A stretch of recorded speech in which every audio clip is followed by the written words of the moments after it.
So welcome to Out of the Trance. So exciting to be talking to a fellow podcaster and fellow hypnotherapist. I haven't done this yet, so we have Thank you for having me.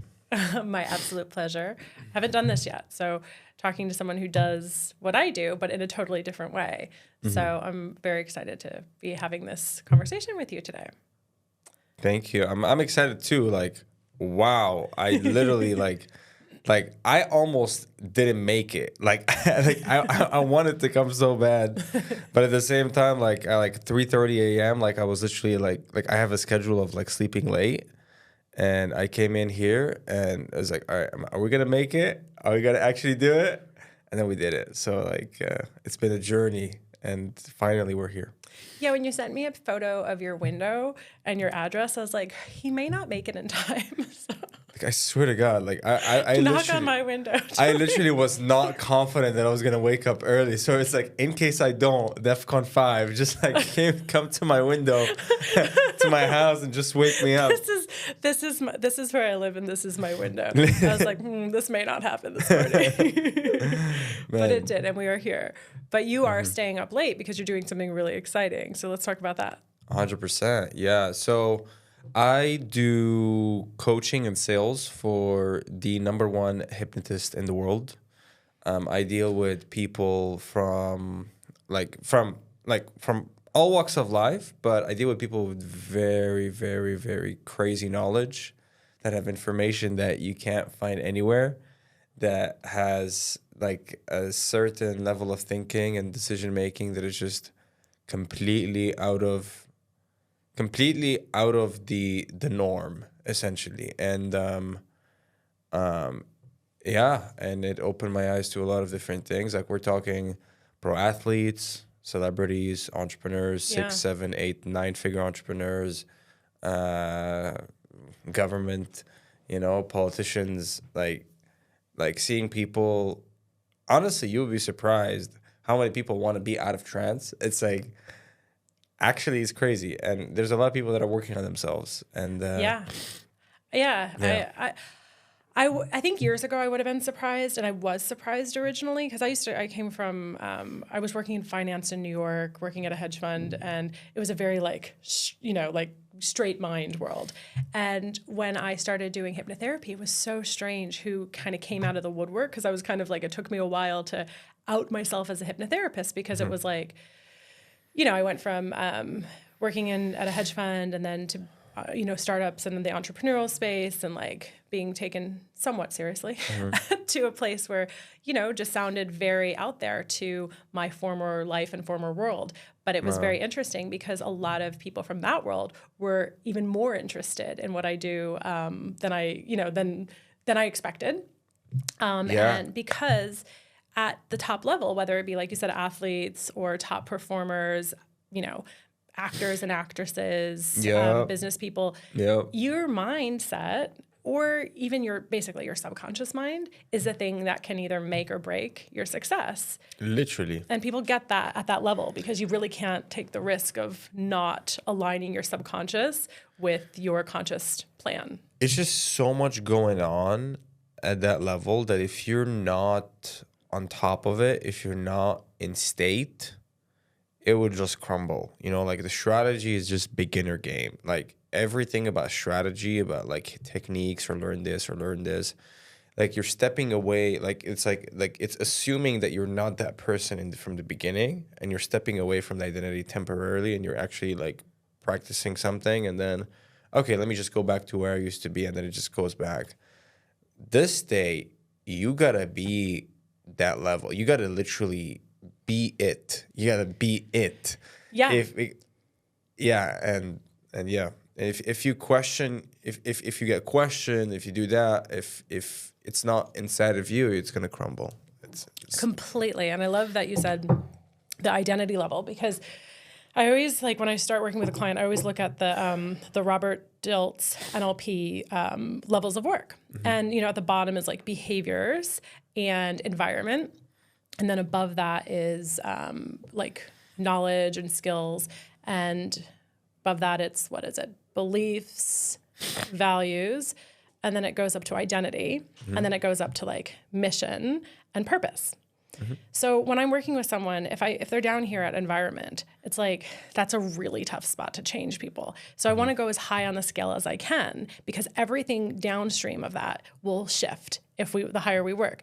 So usually it's like with hypnotherapy, it's a lot, and subconscious reprogramming, it's a lot of beliefs. But if I can work with somebody at identity level, everything below that changes. So that's the ideal. Actually, mission and purpose is like the ideal.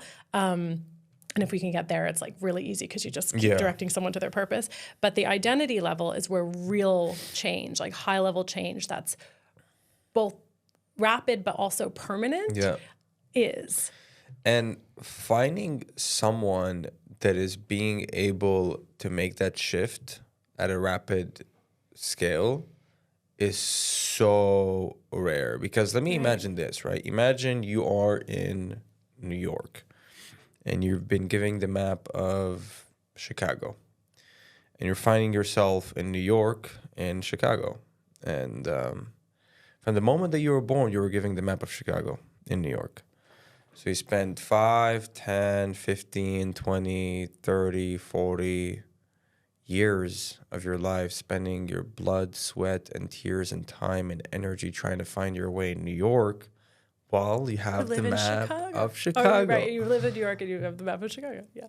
And you're like, man, I just can't find myself. Like, why cannot find myself? Why can I not find the motivation, drive, and purpose to just go ahead and do whatever I want to do? And someone comes in, so some random guy comes in, and she's like, hey, you got the wrong map. I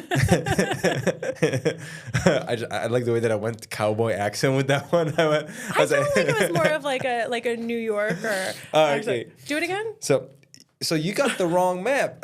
Okay, yeah, okay. So you got the wrong map. What do you expect is going to happen when you hear that, when you listen to that? What's the first reaction that someone is going to have when they spend 40 years of their life finding themselves in the wrong map, and someone is telling them, you got the wrong map?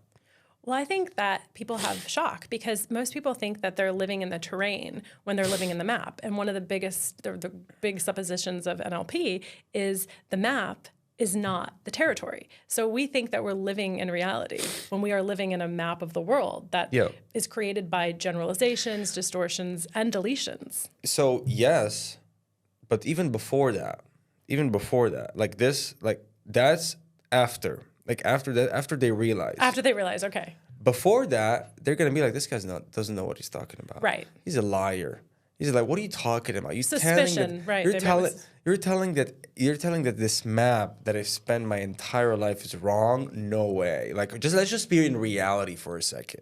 Let's just be real for a second. You're living in an imaginary world, and I'm in my reality, in my complete truth, and I'm an advocate of truth, and I'm doing that, and you're telling me everything that I'm doing is wrong, right? And you see, what about these authority figures that are saying and presenting evidence that everything that I'm living right here is real, right? So they're gonna defend it until their like their life depends on it. Number one. Absolutely, yeah. Until they reach a point that they went through so much pain that they're like, okay, maybe what I'm doing is not working. But why is it that they're defending themselves? Because what if they're right? What if that person that is saying it's the wrong map is right? Then what happens? So everything that I spent my years on finding myself as an illusion is a lie? No way. Then they either have an opening to really shift their identity towards success, and that's why you see people like out of nowhere just like went through some really dark shit and then just like blow up like crazy and get like insane success. Or they go the other route and they go in a very dark path. Very, very dark path. We're talking drugs, addictions. Yeah, absolutely. When you're living in the wrong map and then you decide to double down on that map that's not working for you, where's that going to lead? Yeah. Just same spot, like right, it's like a chicken with its head cut off, trying to find its way, and that's where having someone that can install the identity that aligns with this person's goal come in, switch up that map so that you can get to Where you want to goals. go. Yeah.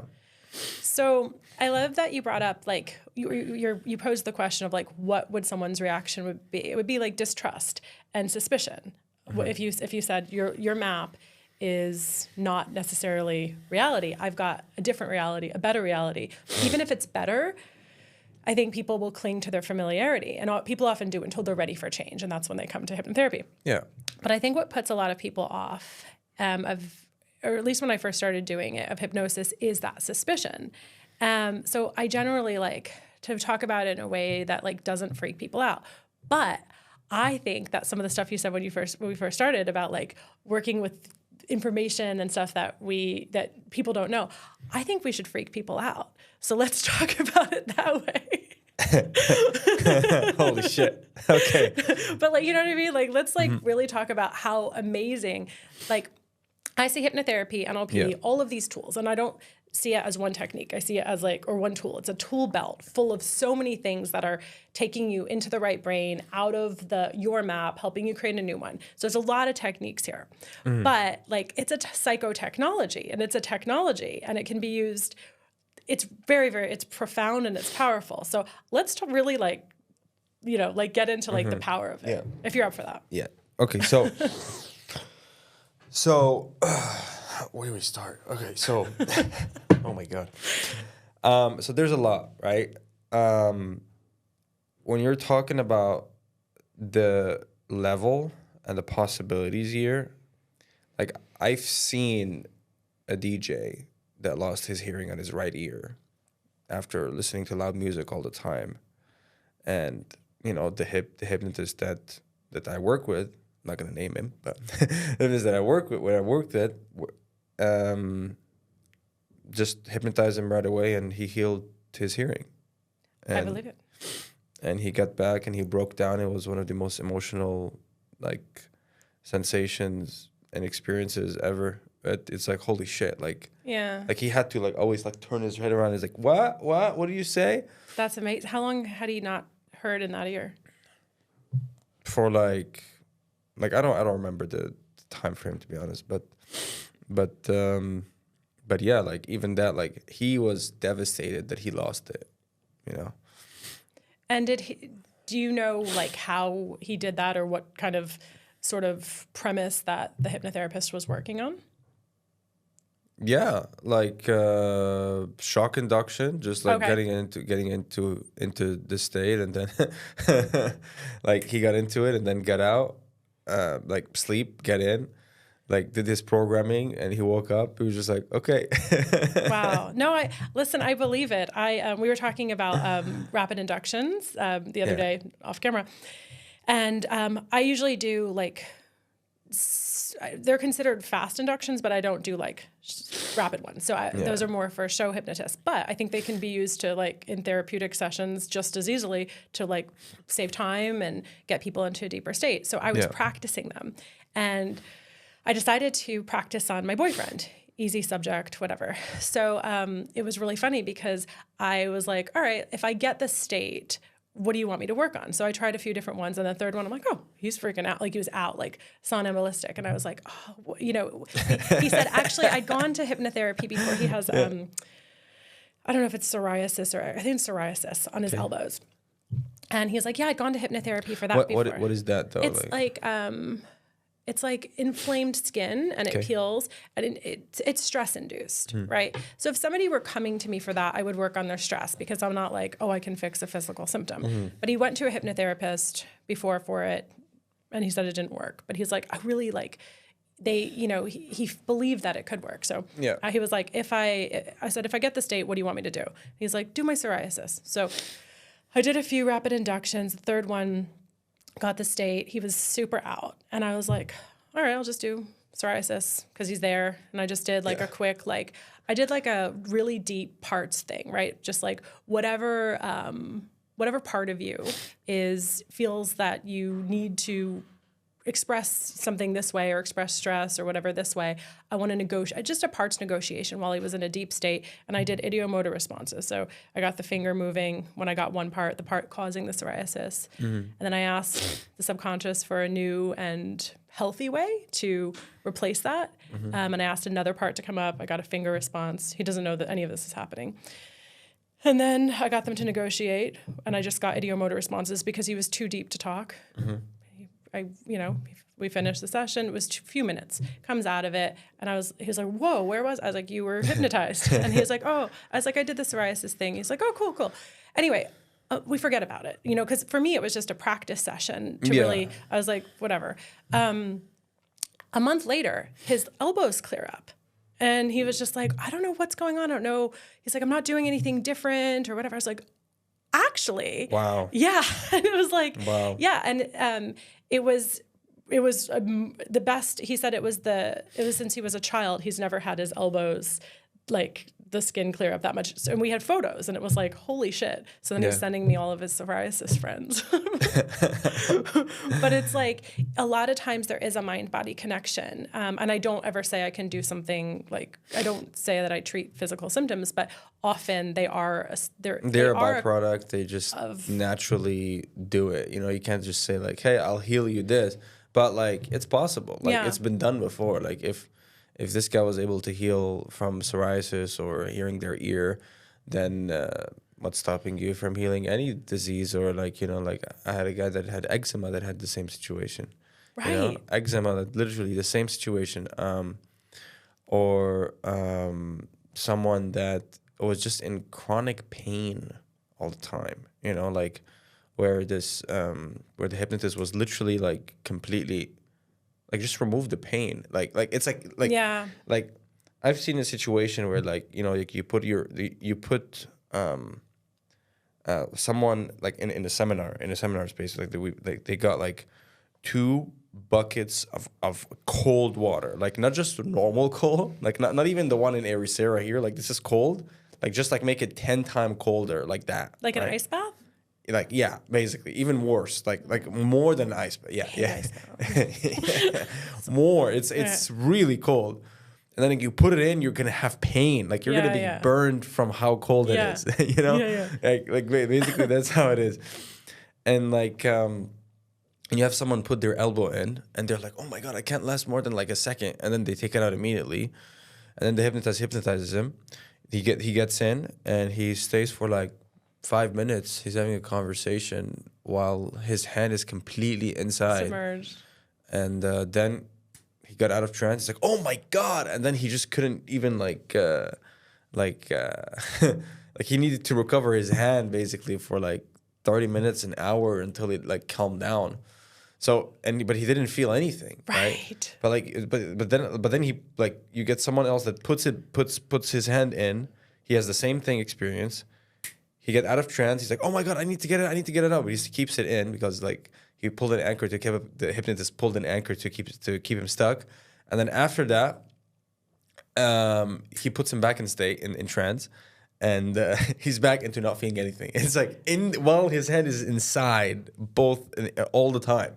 So like his hand is in there all the time. It's like, "Oh my god, I'm pain. Like it's too cold. Oh, it's feel like nothing." It's like, "Oh my god, too much cold, too much pain, too much pain." Like literally like this, and then it's back to not painful and not cold. It's just It's incredible to see, and then when you understand how that works and how we can associate with pain and kind of like I guess like the neuroscience behind it.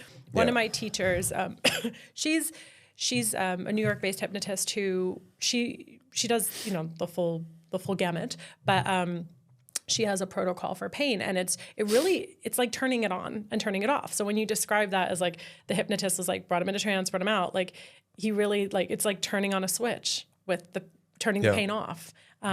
And it's such an incredible use case that I find so fascinating. And especially with when you reprogram your mind and you want to get to goals, right? Let's say not just specifically in terms of health, but any goals that you want to get to. Confidence is key. But it's cheesy to say that, right? It's so cheesy to say confidence. What does that even mean? But I'm talking like levels of confidence that you don't even like know that it's possible to get to. You know, like we're talking like 15 out of 10 confidence, just being chill. But the thing is, like, you can be confident in anything. You know, like a lot of people say that they're not confident. Like they're saying like, oh my God, I'm shy, I'm anxious, I have a lot of fear all the time coming in. But you're pretty confident about that. That's a good point. That's a great way of looking at it. Like you're confident in your fears. Like you're confident that you're afraid to do this shit. Exactly. Yeah. So if you're not confident, you're basically confident about not being confident. That's a really good point. You just need to be confident about the right things and you'll be able to get to where you want. So it's like, if you have those patterns that are just holding you back, and you're like, oh my God, like I have all these things, and like trauma triggers things that are just keep repeating over and over again. Everything is so heavy. Everything is hard. I have so much block, so much resistance. So you know how many people I speak on a day-to-day basis that wants to get out of their job? Like they're well-paid job, they're comfortable, but they want to scale and they want to like transition to a business that they can, first of all, get paid what they're truly worth, but also find a purpose that is driven for them, or do the same thing that they're doing, but doing it on their own. And they're like, man, Anthony, I've been doing this for like 4 years, and it's good, it's comfortable, it pays the bills, but where does it end? Like, I want more, but I feel stuck. I feel so much resistance. I feel like every time I try to do something new, like the business part of it is just like so much intricate and blocks and resistance and all that just keeps holding me back. And they stuck for year after year after year after year after year, all because of the fact that they're so confident in doing their job, but they start questioning and self-doubting themselves whenever they go on their own, because now it's, can I step into that role? Is that identity aligned with me? I have the identity of an employee for the past 10 years. Now, how can I step into a business owner? How can I step into responsibility? How can I step into a place where like I can truly like get it done? I can lead a team, fire people. Am I doing the right decision? Am I putting money in the right places? Am I getting right traffic? So it's like they get stuck in overthinking, analysis paralysis, and procrastination and fear of failure coming in. So usually those three things creates this invisible cage, and now they just call it stuck. Mm-hmm. Where in reality, it's just their identity not aligned with their goals. And because every switch and every transition that you're gonna make is gonna come down to switching up the identity. The identity level. You can't be a business owner if you still have the identity of someone that is if you literally have challenge calling the shots. Like, you have to call the shots. You have to step into a place where people are going to hate you, where people are not going to like you. Like, these are all things that when an employee can hide behind a company's image, it's very easy to feel like, oh yeah, it's just a company, who cares? No, it's so true. I mean, just to peel apart so many things you said, like, yes, that invisible cage, right, where you just feel like a force field is holding you into place. And that stuck feeling, I think, is just the unconscious mind will choose a very uncomfortable, it'll choose a shit past because it's comfortable versus an amazing future because it's uncomfortable, because there's like a thermostat and it gets set at a certain spot. And if you go outside of that, even if it's your wildest dreams, and I've been there, right? So I went from employee to CEO founder. And yeah, I hadn't shifted yet at the identity level. And I had a lot of success really fast, but I didn't think I should be there. So what did I do? My mind sabotaged it. It brought me right back down. And I learned that lesson like 3 times as a founder. Yep. I would create the success, but I never did the inner work. I worked on business strategy, created a great business. It was really successful. But I still had I need permission, right? I was like, I don't have a boss anymore, but everything was the boss of me. My employees were the boss of me. My investors were the boss of me. My clients and the shitty voice in my head. They were all my bosses, and I was their employee, and I couldn't shift out of it. So that's actually, funnily enough, how I found hypnotherapy is like, if you're working at this level, you have to shift at the identity. You have to become different. You have to become what you want to be. Yeah. Right. So that's how I found subconscious work. And when I started working with people in their businesses, many of them did come from the employment world or just a completely different shift. And, they would come to me like, oh, I want business strategy. It's like, okay, I can help you with that. I was doing wellness businesses and I would get, founders or people who were transitioning. So I'd work with them on the strategy. But it didn't matter until I worked with them on the stuff that was also tripping me up. So that's actually why I became a hypnotherapist, because it's like, actually, there's something that needs to shift on the subconscious level, and nothing's going to work until we do that. 1,000%. The thing with this is that that shift, when you make that transition alone and you didn't make that identity shift, you're going to feel so triggered, and that's what leads most people to quit. Or sabotage it. Yeah, sabotage. And also about sabotage, like, we're talking about relationships, but also we're talking about what you believe you deserve, right? If you don't believe you deserve stepping into that role, you're going to feel guilty even telling someone what to do. Literally, I had to go through a transition where I switched a lot of identities, right? I mean, coming from, Armenia, Lebanon, going through the financial crisis, having to transition to a completely different identity to even being able to, let me just give you a perspective, right? I was a well-off kid that had everything handed to him in the beginning. Then financial crisis came in. We lost millions of dollars, lost everything overnight, everything. Wow. Yeah, wow. Everything overnight. Then I had to switch up my identity to actually figure things out. I had to think differently. I had to expand a new way of thinking. That's where I got to subconscious reprogramming, finding that I like replacing this identity. And I was in this search of for a while of how to do that properly. And then I found someone to be able to help me do that. But ever since I did, immediately reality shift. I had people just to give you perspective. I used to get paid $300 a month printing copybooks for university students, literally. Wow. Yeah. After that, after 1 year shift, first client $3,500. Second client, $3,500. Third client, $3,500. It's like boom, boom, boom, boom, boom, boom, boom, boom, boom. Reality shift. It's just a crazy. Start traveling around the world. Went to Armenia for a bit, Georgia. And then now I'm in in a whole different stage. The level that I'm in, let's just last Friday, I closed $75,000 in a day. Jeez. Yeah, just in one day. Wow. To make that shift, from 300, you said a week. $300 a month. Yeah. A month. Jesus. A month. Sorry. Jesus. Holy shit. Yeah. Yeah. Jesus. Jesus. I was thinking that in a week, and I thought. Nah. Yeah. In a month. Yeah. It was crazy. I just didn't even. I had so much money wounds and things that were just it was just super limited. I just was pushing away and pushing away and pushing away and pushing away, and then when that identity switched, everything was just aligning. I was just being who I am, and then just my life was just changing, which was crazy to me. It's just okay, wow, the more I'm actually being myself now, it's actually aligning. But it's not, because you hear this advice all the time, be yourself, be yourself, be yourself. But a lot of people do be themselves, but themselves sucks. It's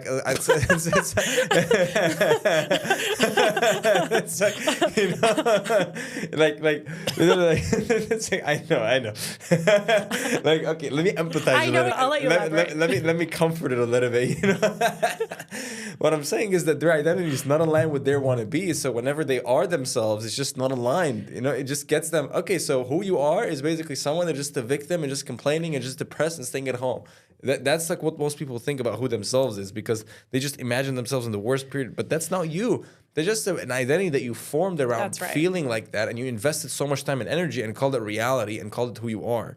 But if you actually just switch that up and you are comfortable with getting to your goals, right? With making more money, with finding your purpose, with finding your drive, with finding your confidence, your energy, you're going to step into like, everything's just going to fall through so naturally. It's just absolutely insane. Like I literally, and this is people that do this at every level. Like every level, there's new levels and new devils. Like I was speaking with an ex-congressman, ex-governor that wanted to reprogram his subconscious mind to get back into Congress. And he has everything. He told me, Anthony, I literally have everything. I'm in the echelon on the echelon, and I feel like I'm limited. I need to see a new identity to get to the next stage, literally. And I also had a mayor do the same thing as well, where he was like, he felt like he was actually traumatized about the fact that the political body was attacking him like crazy. He had like a crazy reputation. So I'm fighting myself not to ask who it is, but I know you won't tell me. No. Yeah, of NDAs course not. and Yeah, shit, yeah. yeah, of course not. But I have some guesses. But yeah, pretty. So the thing is like, and that's also like, this is also another thing to cover. I want to. It's super important. It's like sometimes you're doing really good in life, but then something comes in and throws you off like crazy, and then you become a shell of who that person used to be because of that scenario happening over and over and over again. You're talking about like this past trauma that is just repeating in your mind, subconscious mind over and over again. So now it's like this bug. It's like this virus that just comes in and just takes over, and it shifts your RAS and your reticular. RAS is a reticular activating system, by the way, in case you don't know. RAS. So it shifts your RAS. And it makes you find evidence as to why, like, for example, it's not always the case, but for example, as to why you can't do this, or as to why you should back out, as to why you should not give it your all, as to why you should not trust it. And you go into playing not to lose mode as opposed to playing to win. Because like every time you need to ask yourself, are you playing to win or playing not to lose? But then the moment that you get out of that, it's as if that bug is gone. It's like the same thing as like, you know, those worms that you eat from like raw meat. I'm like, it's yeah. You know, like if Try someone not to. Yeah. Like a parasite. I mean, the parasite, right? Like those parasites that you actually detox from them, and you suddenly like find yourself like with low energy, and it's like I just can't understand what's going on. Because that parasite is just eating, like, it's like there's an entity. Like a mind virus. Yeah. It's like a mind virus eating inside of you. And now suddenly, out of a sudden, like your brain power is gone. And it's like so important to actually like detox from that. Yeah. And the same thing here. It's like this virus that is just like stuck in your like literally like bubbled up energy here that just blocks you from feeling free and liberated and energized and motivated to take action and reach your potential. Yeah. And I think that goes back to the first thing you said, which, you know, can sound harsh, but I know how you meant it, right? Like people are like just being themselves. Well, here's the thing, right? Who we are, the small self, the personality, is a set of programs, coping mechanisms based on the way that we learned our early life, the first 7 years of our life when our subconscious mind was formed in the imprinting phase. And a lot of those programs came from, you know, big T or little t trauma, just misunderstanding something because you were 7 and you didn't have the critical faculty of the mind to say, okay, somebody, you know, my teacher told me I'm an idiot. I know that the teacher's having a bad day or the teacher's bad, you know, unqualified or whatever. So you took all this on. So a lot of times when people revert back to themselves, they're just reverting back to their programs. The reason why this is called out of the trance is that the first, you know, the type of hypnotherapy I do, it's like, let's get you out of the trance that you've been in. Like, let's deprogram. It's basically dehypnosis before we do hypnosis, right? So let's get you out of the trance that's not working for you and into the trance that is. And in somewhere in between, you shift the center of operation. So you stop operating from the small self, which is, you know, the one that sucks, or that, you know, that people come to you because they're like, this sucks, right? Yeah. So you get out of that map of the world and you shift your center of operation to the big self, right? Which is free of all those programs. And then you decide, hey, you know, if I'm living in a trance, what's the trance I want to create? So then you create the new one. And that's where you reach your potential. And that's more aligned with who you are, because you're exactly right. People will, and I've been there, we will find evidence of all that is wrong, right?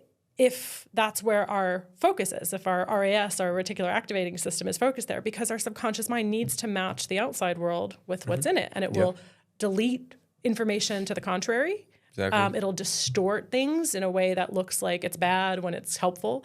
And it'll generalize like, oh, this always happens. And where do we go? Victim consciousness, which is somehow really empowered in society right now. The victim consciousness is one of the worst places you can be. Like, it's like blame, blame, blame, right? Yeah. And it feels good temporarily, like, because people are like, I don't want to think that I'm in control of my reality. It's them. Totally. And like, people do it in relationships. I've done there. Like for moments, it does feel good to be like, oh, this happened to me. It was this thing. I can blame it. And it feels good because it's like, oh, it's not me. It's not my fault. But then it's not very empowering. I'd rather get the ball back in my court and be like, all right, I co-created this. I'm at least 50-50 on whatever it is. Yep. And if I co-created it, then I can create something else. So that's shifting from the effect side of life to the cause side of life. And it's so much better to be there. But I think it's it's hard at first to be like, I have to take responsibility for myself. So I think that's where we get the aversion, but obviously that's where the big shifts can and that's come. why it's important to have people around that can guide into making those decisions of taking responsibility and ownership. Because if you don't have people that can hold you accountable to your goals to step into that role, sometimes it's just people stay there for 30 years and they just realize that they just wasted their life, as opposed to actually they could have, if they just had someone that could like whip them in shape, like just from the beginning, they could have saved on themselves like 10, 20, 50, 25 years. Least, right? We need teachers and mentors and people to show us something that's possible. I wanted to bring it to what you're mentioning about the out of trance, right? Because yes, eventually we are getting out of trance to choose the trance that you want to be in. Yeah, that's exactly what you're doing. But here's what I've noticed in spiritual communities, what happens. They get out of trance. They get into a state of no direction, present, focused, and it feels incredible. It feels really, really good. But they stay there. Some people, it's okay. Some people want to stay there. It's all good. But I've also seen people that were unhappy with their life, even though they've stayed there for a long time. Yeah. And for those people, you realize that you're doing, it's good. What you're doing is a good start, but you got to choose your trance. You can't be a vessel of consciousness without an identity if you actually want to create the life that you want. Unless you want to be a monk, then then you can, then that's your identity. That's great. And I totally hear you on that, because I do think that it's like, okay, I'm here. I'm in the light. I'm in the, I've taken away, I've deprogrammed the identity, and now I'm just, one. But when you go up the pyramid, right? Yeah. Metaphorically and also on the scale I was talking about, what's beyond that? It's identity and then mission and purpose. So I think that, I guess this is more of a spiritual angle on it. Like at some point, according to Carl Jung and, Gurdjieff, where I kind of, that's what I named the podcast out of. It talks about getting out of the trance you're in. But there's an alchemical process that happens when you do shift the center of operation, when you stop operating from the personality or the ego or the small self, and you shift to the big self, right? Which is connected with something bigger. And ideally, we start operating at mission and purpose and operating from soul level. Like, even if it's not like, even if it's just like, I'm here to learn lessons, or you start viewing your life as a multi-lifetime career path, right? And it really shifts. And for me, that's what's exciting, is to to get out of that, let's deprogram.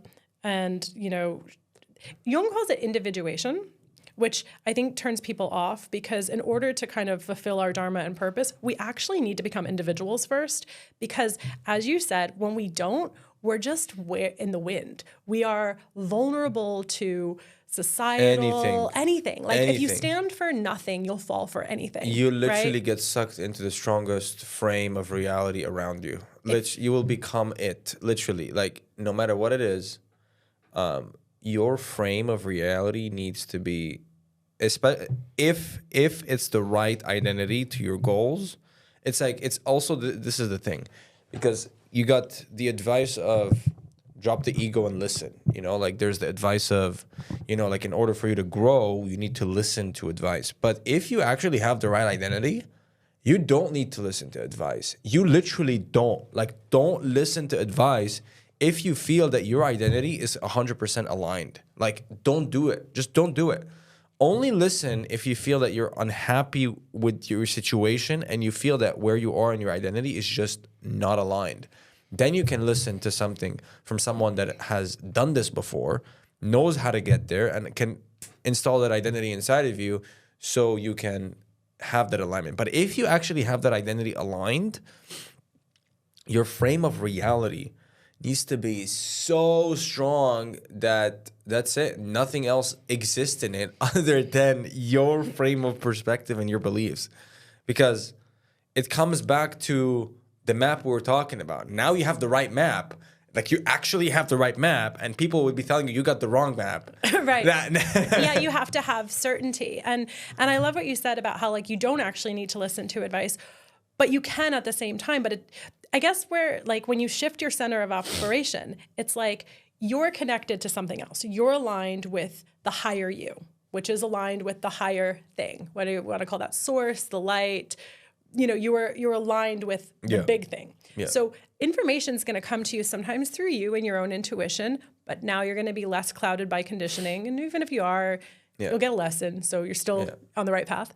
Or some of the things going to come to you through someone else, right? So it's like, okay, that's coming through somebody else, but always you'll know because you're aligned when it's for, you know, when it's for you. So let me just give a perspective, right? Because the biggest key here with this is that when what most people are prone to do is listen to a figure of authority and literally do what that figure of authority is telling them to do. If you really want to get anything you want in life, and this is speaking from literally like someone that is working with the best of the best in the world. Like, I'm talking with pro athletes, celebrities, like everything. I'm so blessed to be in this position, but I'm literally like seen it all. I've seen it all. Like, I'll just tell you why I'm like, okay, I'll just explain. Yeah, please. Like, the moment that you literally are following a figure of authority, you completely lost freedom of yourself. Because understand that a lot of figure of authorities, maybe even 90% of authority figures have gone through shit that you might be fucking surprised. All right, let me give you an example. I used to do sales for a porn addiction company, right? For Christian porn addiction offer and program. Say more. Yeah, for men, like to help men stop watching porn, right? I've spoken with thousands of men that wanted to stop jerking off. Yeah, it's a good way to start as an example. All right, listen. Yeah, now you have everyone's attention. Okay. I at least had 50 priests and pastors confess to me that they're watching porn and they're being sinful. Like, the same person that you're going for confession with, right, that is happening, you know? And of course I can't name anybody or anything, right? NDAs, everything, like, but the perspective that I'm saying is that, like, I've seen people that you trust at the deepest part and open up about things like that. And then you start realizing, okay, then what is real? What is real then? Because everybody's going through problems. Everybody is operating under a map that they believe it's going to get them to those results, right?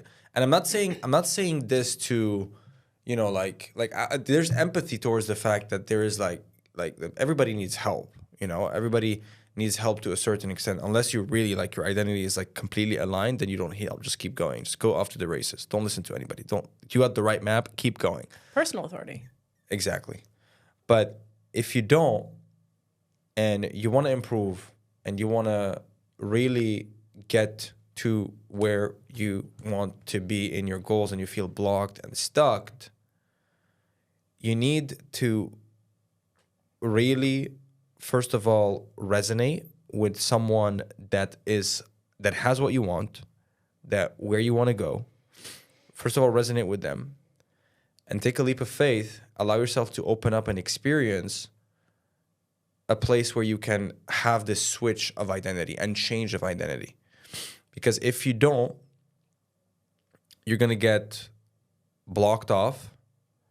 And some people, by the way, you might actually find people that might not get you the best result. This is not a perfect path. Absolutely. It's not a perfect path. You're going to find people that are going to help you, and they're going to help you a lot. They're going to get you results. But in the process of solving a lot of things to help you get there, a new problem came up that they didn't able to help you, or that problem came up because the solution that they gave you, it created a new problem. And then you need to deal with that, right? So it's like no one is perfect, right? I'm not perfect. No one is perfect. But in the process, but you have to take a leap of faith. Yeah. But also empathize about the fact that everybody that has all this like authority and idealizing a certain way of thinking, like you would be surprised how just not the same, like it's just not what you're receiving from a figure of authority of what is actually happening on the inside.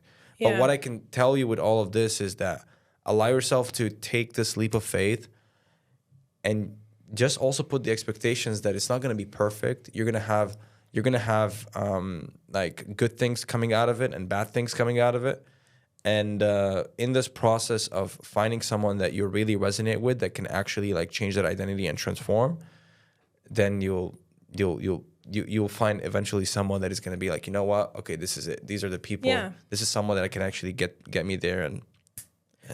But it's different from an authority, as you said, and I really am so glad you brought that up and made that distinction, because I believe that all authority is an illusion. There's not all human authority. No human has any authority over you, and our biggest problem is our illusion that any other human can have, government, religion, right? You're not obliged to, submit to anyone. Yeah. However, so many of us may think we think that, but we subconsciously don't. Yeah. And I think that the last 5 years, and I think the pandemic was a really good example of that. Right now, we're in I think it's a little bit of a war for our minds, and it's a time to kind of see like what is an authority to us, right? Because I saw that situation as a psyop, right? And many people really like whatever sort of authority that we had in our lives at the time, we could be easily swayed into, right? So whether that be like the science or, status, I need to be, this is what the good people are doing. Like, so I think even like behavioral science was pretty much the only science that was actually like accurate during that time. And it was like, okay, what are the tap-ins for people? In corporations and people who are like in managerial positions, let's tap into like their virtue. Let's tap into their need for status, for belonging, for not wanting to be stupid. If all of those things have authorities over you, then you're going to be psyoped into doing things and acting in ways like that you don't want to act, like locking yourself in your house and, covering your face, right?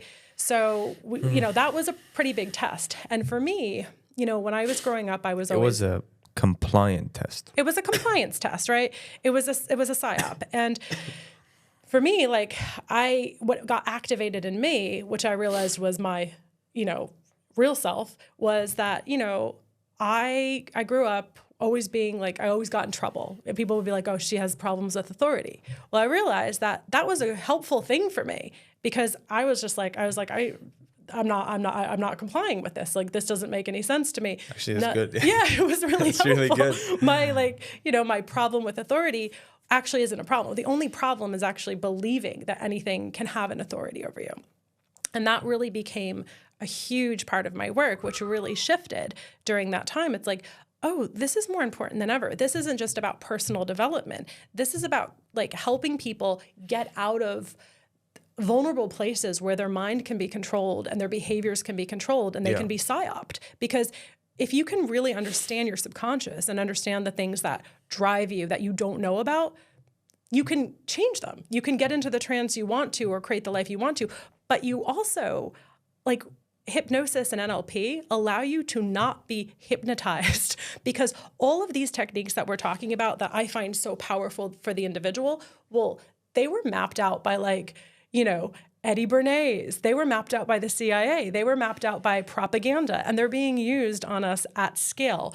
You know, I could explain the press conferences that they had in every country, because I lived in 3 different countries during COVID, that they had from the point of view of a hypnotherapy session. There was the shock at 11 o'clock. If you noticed, in every country, in every state, it was the same press conference. So they'd scare the shit out of you with a PGO spike, give you stats, show you pictures. You're scared. Now you're paying attention. It's the same part of your brain that if you wake up in the middle of the night and you're like, what was that? Your amygdala triggers and you can actually hear things more. You have a heightened response time and you have a couple minutes, and this is how they do a rapid induction, to say sleep, or the mind says, tell me what to do. That's your moment to say, this is exactly what to do. So we need you to stay home. We need you to wear a mask. We need you to stay 6 feet apart, yada, yada, yada. Everybody feels safe. Yeah, and then you feel safe. And then, you know, people you trust, so authority's built in because you have your Dr. Fauci's and they're telling you exactly what to do. You're following instructions. And they're doing this every day. So it's at repetition. And there's 3 things that someone needs in order to have their belief shifted. And like when you have those 3 things, like it's just absolute, like you can change anybody's beliefs on anything. Number 1, it's how confident that person is, right? Number 1, how confident and how congruent they are.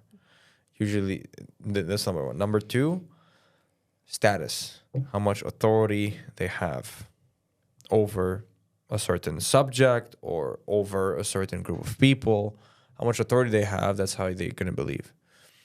And number 3, the amount of people that agrees with them. That's a really good one, yeah. That one, fuck. Like, you got people that agree with you. You can get you can get anyone to believe anything. If you believe that there's a new race of humans with chickens on it and you have 50 people with you that believes that, and you get like one person, like just like have like 50 people talk about that, that person is going to start questioning themselves. Like, is there a DNA, like a new DNA mutation or something? That AI became so weird? It's like, swear to God, it's like absolutely crazy. Such a good one to point out, because that's how consensus science works. It's like most scientists agree that da da da da da. As soon as you say most scientists or advocates say, we've got a invisible army. Exactly. Who the fuck is a scientist? Yeah, I can be a scientist. It's freaking brilliant. Like who the fuck? Like how can anyone can be a scientist? Like anybody can be like, okay, well, I just experimented something, and I have a hypothesis, and I have a resolution to that. Are we scientists? Consensus can be an illusion too. As authority can be an illusion, and so can consensus. Yep. Well, the whole thing with this is that just be fully aware about the amount of influence, outside influence that there is around your subconscious mind, about how much, like what is exactly, like this sounds super basic, and you probably heard this before. Like there's a reason why, like a lot of like you hear a lot of like these gurus or people tell you like just be aware of what your mind is consuming, right? Your environment, the people around you. Like this is like just basic environment stuff that you can change so you can actually influence. And then as to what you're talking about in the pyramid, like at the base of the pyramid. But as a whole, if you truly want to be who you are and have that authentic self align with your goals at the most deep, just really imagine you're at the deepest part of who you are, the most comfortable part. Like you're at home, you're in the part that you've never shown to anyone. No one knows you. No one knows that part of you. and you feel in that space, you need to be in that space when you're getting to those goals. You need to be like that. You need to feel like that. You need to feel so comfortable that it's just going to happen. Like, because then no matter what happens, you don't have to put on a front. You don't have to burn your wheels. And you can just be who you are and get to where you want to be.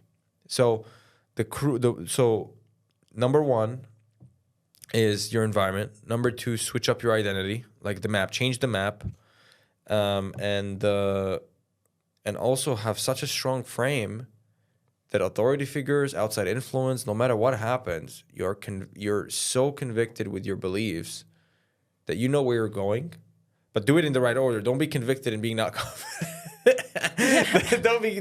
I've seen a lot of people very convicted in their beliefs, and their beliefs are pretty skewed because they haven't done the dehypnosis work first. And then they're like, you think that I'm not scared? I'm gonna show you how fucking scared I am. But that's exactly right, because I think it's so important now to do the subconscious reprogramming and deprogramming, right? What's in the subconscious? What about me am I trying to hide, right? What parts of me have I pushed down that I didn't think were acceptable in the world, that I'm trying to hide from the world? The part of me that's not myself when I'm at home, because that's where you can be tapped into. So if you do the work and you merge that and you bring it to the light and you integrate it, then one, you're going to get where you want to go on the GPS. Two, you're not going to be used for other people's purposes. And in a time where, in the age of like so much information, you're not going to be distracted from where you want to go, used for other people's purposes, and you can actually stay on purpose. So it's almost like this work that we do was kind of just really important at like elite levels, but it almost feels an imperative for everyone to do at this point. Everyone. Yeah. And that's especially with AI right now, because your beliefs is going to reflect, because AI is a magnifier, right? And right now we're entering an age that action doesn't matter anymore, because AI is going to do everything for you. Your mind and your quality of decision and your relationship to yourself and your belief is going to be the single factor that is going to either lead to AI magnifying a sustainable identity of who you are, or it's going to magnify a self-destructive identity that will lead to, it's in the word, self-destruction.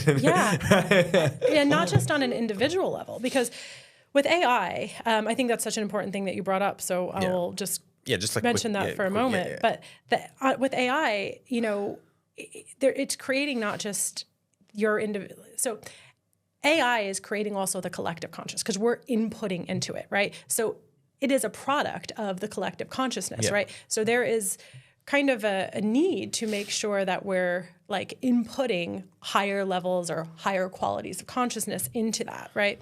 The analysis of AI has to do with the data. So when you put garbage into something that's really good at logic and analysis, garbage out. It's a data thing. Garbage in, garbage out.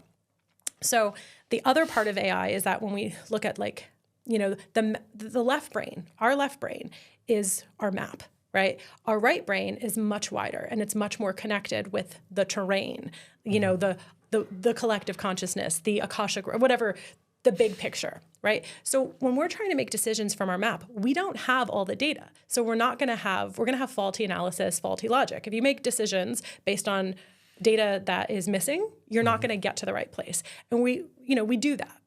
But now we have this externalization of the left brain, which is AI, which is going to do a better job than all of us because it has more data, right? So what it can't do, and what humans can do that AI can't do, is they can connect with intuition, with source, with the force, right?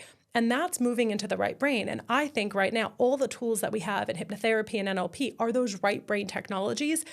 They're often used for left brain purposes, or left brain goals, but they are really what puts us in touch with that higher consciousness. So we need to be tapping into those more than ever to increase the quality of our lives. We're not going to get any farther with AI than it is, with our analysis than AI is getting. So we need to actually tap into a greater intelligence. So 1,000%. Yeah. So I'm glad you brought that up because I feel that that's a very interesting subject that we can do another podcast on. That's a whole other podcast. Yeah. But to round it out, this was so fun. Yeah. We touched on a lot of subjects. Yeah. Where can people find you? And I just want to share your information. Sure. Instagram, Anthony Kaps. Okay. ANTHONYKAPSS. Then if you want to reprogram your mind, you want to level up into a heavenly-like abundant state and create the life and reality that you want, especially when it comes to wealth and relationships, let go of past trauma, then you can send me a DM over there. And I think we're going to be doing stuff together, hopefully here in Portugal. Yep, it is. It's going to happen. Yeah, I think that'll be really fun. So thank you so much for this conversation. Let's do this again. And yeah, thank you so much for being here. Awesome. Thank you.